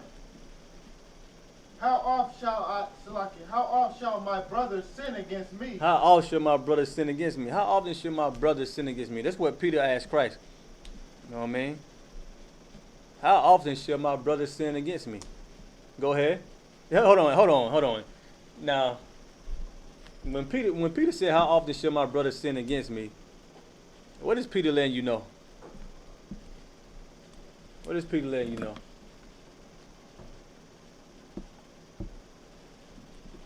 Peter letting you know what? How often shall my brother sin against me? Sir. Go ahead. He just let you know, like, are you referring to, like, he talking about one of his brothers in the world that don't know the truth? Nah, he just talking about his brother, just any brother. How often should his brother sin against him? This applies. This can talk like brothers in the world too. Because when you in the truth, I mean, you know what you're supposed to do and what you're not supposed to do. But even growing up in the world, you see how brothers treat you, how black men treat one another. But now Peter in the truth, he's getting schooled by Christ, and the disciples, they didn't know everything, man. Disciples didn't know everything. That's why they came. That's why Peter asking these questions right now. He's like, how often should my brother sin against me? But Peter know that we hell, man. Peter expecting his brother to sin against him. Read the next verse. Come with God, and I forgive him. He said, how often should my brother sin against me and I forgive him? Go ahead. Till 7 times. Verse 22. Yahushua said unto him. He said, how often should my brother sin against me and I forgive him? Till 7 times? Go ahead. Verse 22. Yahushua said unto him, I say not unto thee until 7 times, but until 70 times 7. Christ said until 70 times 7, meaning forgive him every time. Peter like, man. Peter is a Judite, man. We know how black man is, man. You ready to fight your brother instead of forgiving him and resolving the issue. We ready. Well, listen, black men, we want to escalate the problem with a brother. Am I lying? Y'all been in the world. Oh man, you damn near be. If somebody you grow up and a person who you grew up fighting, You see that he decided to be a To the blood audience, member. sir. Hold on. You see that he decided to be a blood member one day. Eventually, you're gonna do what? You're gonna become a crip. A lot of people do that, man. They grow up fighting each other, and then the person who they fought for a long time, for a period of time, y'all become teenagers. A lot of time that happen in the world. Brother become a blood, and then what? You just had to be a crip. You just had to be a crip. Why? Because bloods and crips don't like each other. I mean, that's a lot of brothers' stories that got into gang banging, man. Dude, they brother well blood, and you just had to be a crip. Why? So you can beef with him. So your set can beef with his set. Or a rival gang member. You had to be part of a rival gang because you hated that man so much. What you about to say, Kevian? Salakia, sir. I was just want to say, is it safe to say, like in the, you know what I'm saying, this experience, you know what I'm saying, in the word, it's like, two song problems in the word is violent. Like, like, to me, it's like, when you have a problem with a brother, like, the way you saw that is violent. Yeah, that's what we think. That's what we think. You know what I mean? We think that. But Christ said what?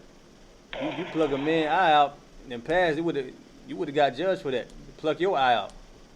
But he told, matter of fact, give me that scripture. Give me that scripture. Give me that scripture, man.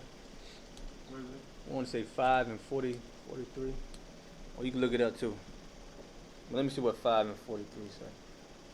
I've been on that one, man. But I'm telling you, that's how a lot of beef start with black men. Oh man. Matthew chapter 5, verse 43. Ye have heard that it hath been said, thou shalt love thy neighbor and hate thine enemy. Right, you heard that. You should love your brother and hate your enemy. Go ahead. Verse 44. But I say unto you, love your enemies. Christ said, love your enemies. Now, is Christ telling you to love God's enemies? No, he's not telling you that. He's telling you love that brother who you hate. That's all he's saying. Love the brother that you hate. Go ahead. Bless them that curse you. Bless them that curse you, the ones that hate you, man. The ones that don't give a damn about you, always giving you a problem. Show them love, man. Help them out. You wouldn't believe a brother who you thought hated you. You buy him a meal one day, and all the hate go away because it was really petty anyway. You know what I mean? You wouldn't believe how many brothers who you think you hate and that hate you, you have a talk with them, sit down with them. You know what I mean? You wouldn't believe how many problems can be solved, man. You wouldn't believe how many people who got killed that didn't want to do it. You know what I mean? Christ said, love the ones that you hate, man. Love the brothers that you hate. Why? Because they're your brother. Go ahead. Do good to them that hate you. Right, and because the Lord don't hate you, the Lord forgave you. You know what I mean? So forgive your brother. Said do good to them that hate you. You know what I mean? People that give you a hard time, you don't always got to smack them in the face because you get mad. You know what I mean? Learn how to tolerate your people. We know black people in hell. Everybody know it. We know that they killing us. We know that we got mental problems. We know we traumatized. Since we know that, why we won't show no love? I mean, why show a people that? Why hate a people who you know is going through that? You know what I mean? Go ahead. And pray for them which despitefully use you. And pray for them and that persecute you. despitefully use you and persecute you, man. Like King David, man. King David, he loved King Saul. King Saul was trying to kill King David. King David showed King Saul love. Knew that he could have had killed him, but he decided not to. That was the spirit of Christ, man. That was Christ showing Peter them how to do. Yeah, I know your brother's going to sin against you. He know offense is going to come. We said what? Woe to them that who the offenses come through, man. Because Christ teaching you how to love your brother. Go ahead. Verse 45. That ye may be the children of your Father which is in heaven. Mm-hmm. For he maketh his sun to rise on the evil and on the good. Right, the sun rise on the good and the evil, man. The good and the wicked. And the Lord created the sun and He created people. But He don't say, well, I ain't gonna let the sun shine on the wicked because they wicked.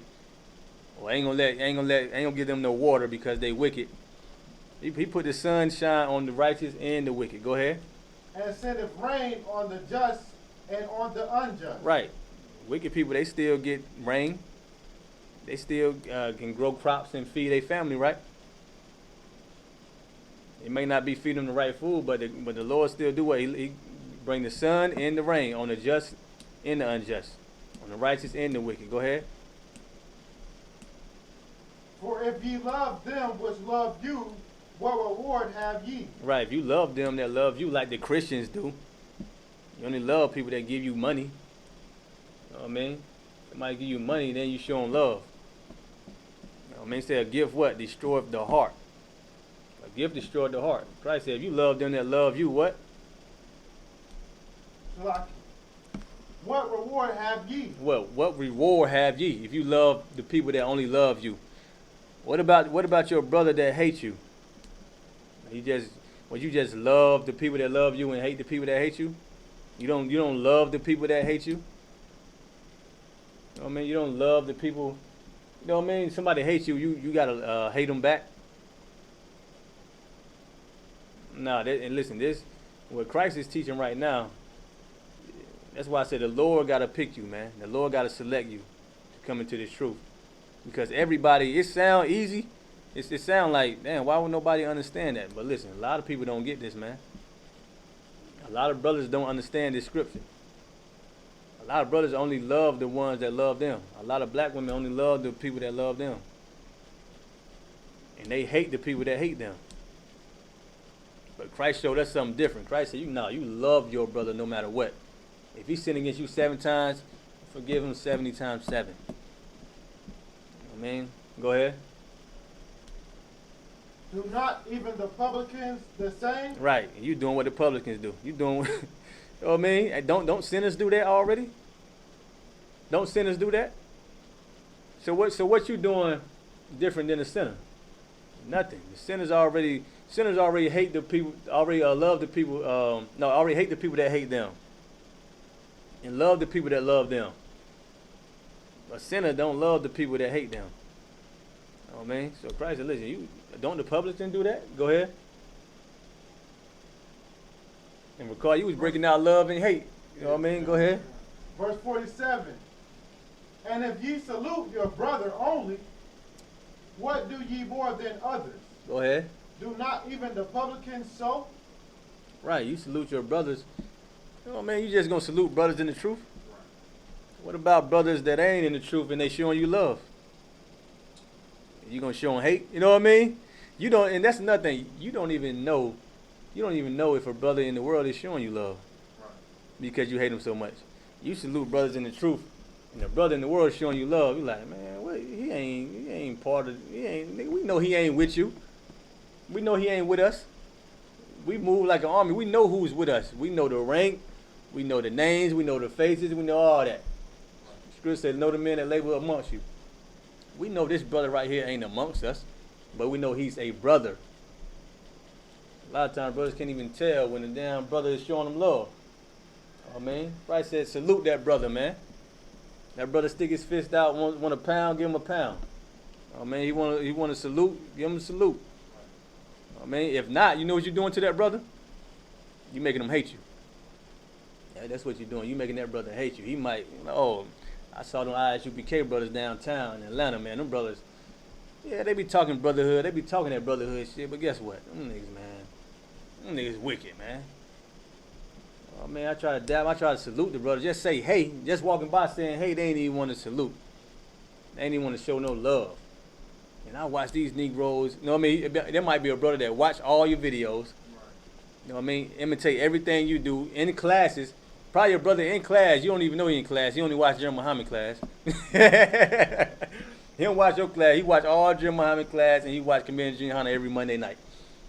But you don't know because he ain't in your class. You go out at camp, you don't even know who he is. You don't know his name, but he done did 190 days. You know what I mean? He on his way to get his Hebrew name. You don't even know it. He salutes you. You like, what? Nah, brother, we want to salute worldly niggas. Nah, man. Christ said salute that brother, man. Keep going. Verse 48. Be ye therefore perfect. Be you what? Therefore perfect. Be ye therefore perfect, man. Perfect. Meaning love that brother that hates you. You know what I mean? Don't hate the brother that love you. You know what I mean? Go ahead. Even as your Father which is in heaven is perfect. Right. The Most High is perfect. So the Most High wants you to be what? Perfect on the earth. You know what I mean? Any brother and sister on the conference call got a question or a comment? Let me know right now.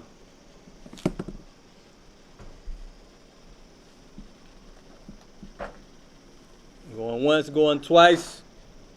All right, with that, I'm going to pass the class over to Officer Ricard Corral. He's going to read the security announcements.